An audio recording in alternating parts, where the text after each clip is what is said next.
کراچی کے ساحل پر پھنسا جہاز آخر نکل کیوں نہیں رہا؟ کیوں بار بار اسے نکالنے کا آپریشن ناکام ہو رہا ہے؟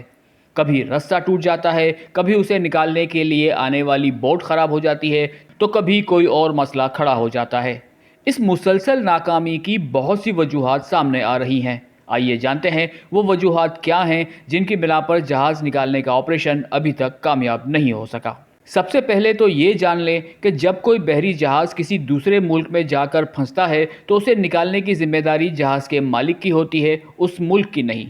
کراچی کے ساحل پر پھنسے جہاز کو بھی نکالنے کی اب تک جتنی بھی کوششیں ہو چکی ہیں وہ اس کے مالک کی طرف سے کی گئی ہیں۔ پاکستان صرف ان کوششوں میں معاونت فراہم کر رہا ہے۔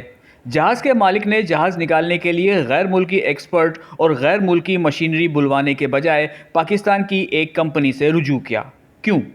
اس لیے کہ جہاز کی مالیت $2 ملین ہے، جبکہ جہاز نکالنے کے لیے اس کے مالک نے غیر ملکی کمپنیوں سے رابطہ کیا تو انہوں نے $1 ملین کا تقاضا کیا۔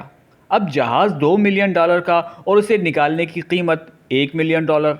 جہاز کے مالک کو یہ گھاٹے کا سودا لگا اور اس نے پیسے بچانے کے لیے شپنگ ایجنٹ کے ذریعے پاکستان کی کمپنی سی میکس کو ہائر کیا۔ اب سی میکس کے پاس اتنا بڑا جہاز ریت سے نکالنے کا کوئی تجربہ تو تھا نہیں، سو اس نے یہ ٹھیکہ ایان شپنگ کو دے دیا۔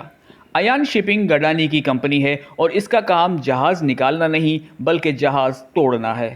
فی الحال سی ویو پر پھنسے جہاز کو نکالنے کی کوششیں یہی دو کمپنیاں کر رہی ہیں اور نا تجربہ کار ہونے کے باعث یہ کوششیں بار بار ناکامی سے دوچار ہو رہی ہیں۔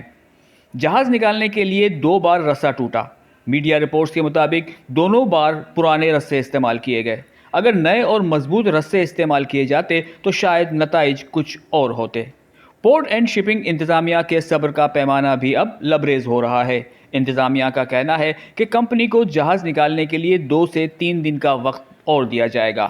اگر کمپنی اس دوران جہاز نہ نکال سکی تو پھر جہاز کے مالک کے خلاف قانونی راستہ اختیار کیا جائے گا۔